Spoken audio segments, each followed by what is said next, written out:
finally out here with this DSK. Shout out to Rlaarlo for picking me for one of the people to get to test this little buggy out. We're gonna put it on the ground and see what it'll do first, and then we'll talk about it. So let's get it over here. Oh, let's see it tracking 4 miles an hour. There it goes. We got that. Make sure the remote's on.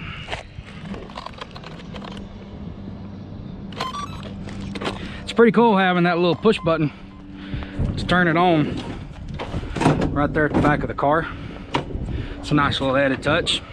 We're gonna have we're gonna use as much stock as possible. This is the ready to run model. Whoop. Nope. Oh, it's good. Let's get this over here. Need me a step ladder. Okay. Car's getting it. Let's make sure it's tracking straight.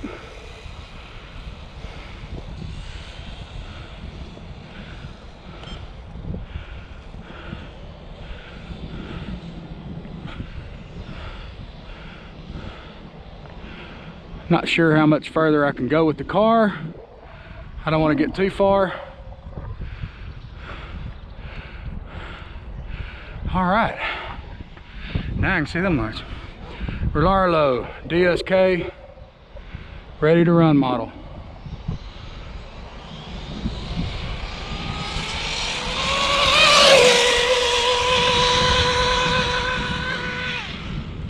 Whew, I had to slam on the brakes. Woo, yeah. Oh, that's a good maiden voyage. Hopefully I got it in video.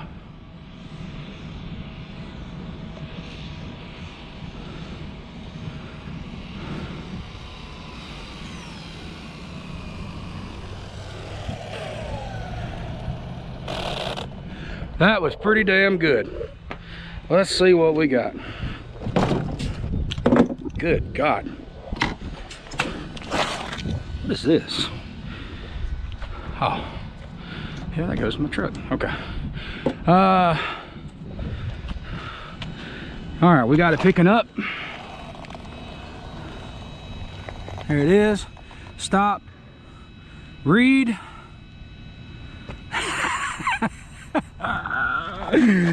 Oh my God. 105.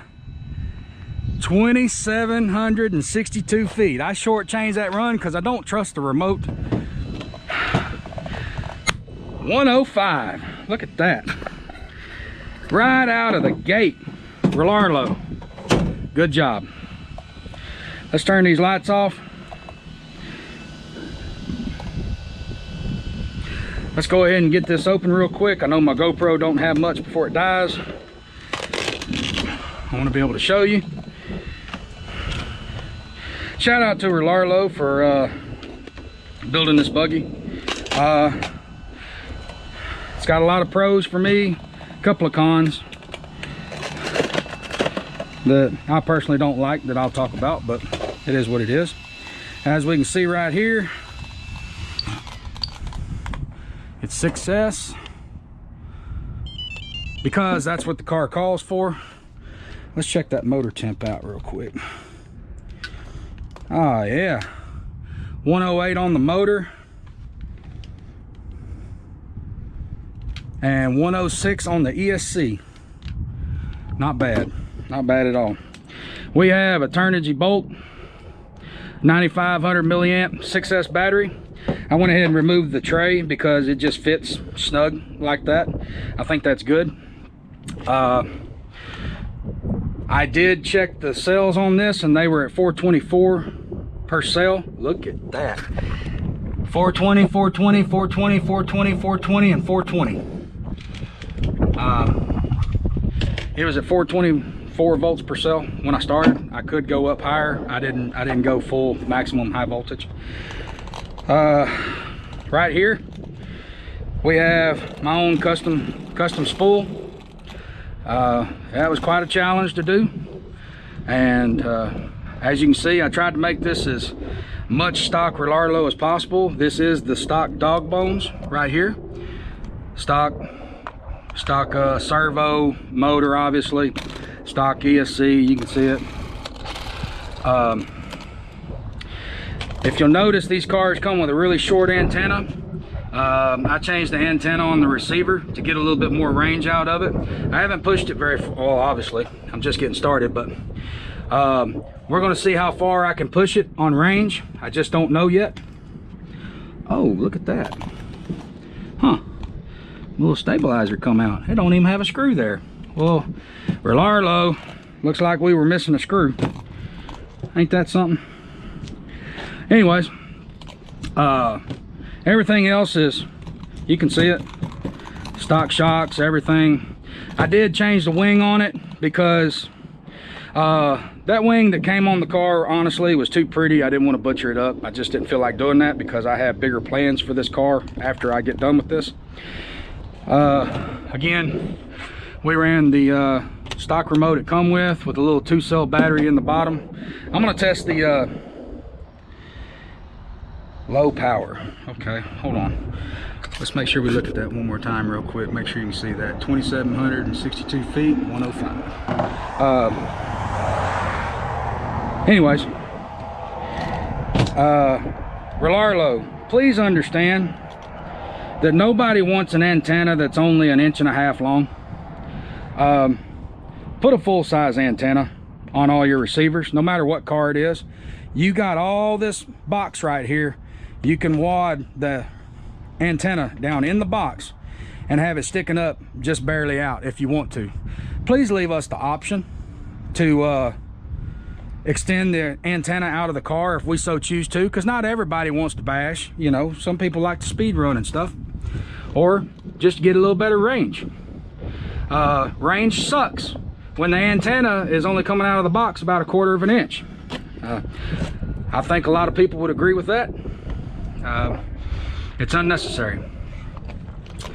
Outside of that, this is a really solid buggy. Much beefier built than my Jado. I'd compare it to a Typhon. So nevertheless, I may come back with a little more video footage, talking about the car some more. I'm sure I'm going to think of a few more ideas. I'm kind of excited. I got a 105 right there, first pull. That's pretty awesome. Oh, one more thing, Rlaarlo. Right here, this little receiver box, your little clip that goes to the receiver box, that is an absolute pain to get in there the way it's set up.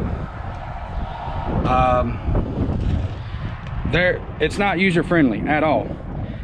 This little receiver box needs to be extended up a little bit higher. Something needs to be changed where you can get the pin in there. If it's supposed to be in the stock location, you shouldn't be using a pair of pliers to get the cotter pin in. So that's just one of those things. But outside of that, the positive note, absolutely solid buggy. Wonderful car, actually. Ready to run right out of the box. What a ripper. I got the 103 on my Jado, and it took me a while to get there. Right out of the gate, I'm at 105, and we got room to go. As you can see, it has a stock motor mount. I wanted to try and use this stock motor mount without dremeling it any and all that kind of stuff. This is literally the way it come from Rlaarlo. I wanted to keep it as stock as possible because, you know, that's what I do. I like to do stock stuff, and I'm pretty damn good at it, actually. So nevertheless, I'll think of something else. I'll come back with more video. Again, Rlaarlo, I appreciate it. Thank you for letting me be a part of this, and looking forward to seeing how far we can push it. Stay tuned, guys. Lightning Dad 13. Keep them real, keep them fast.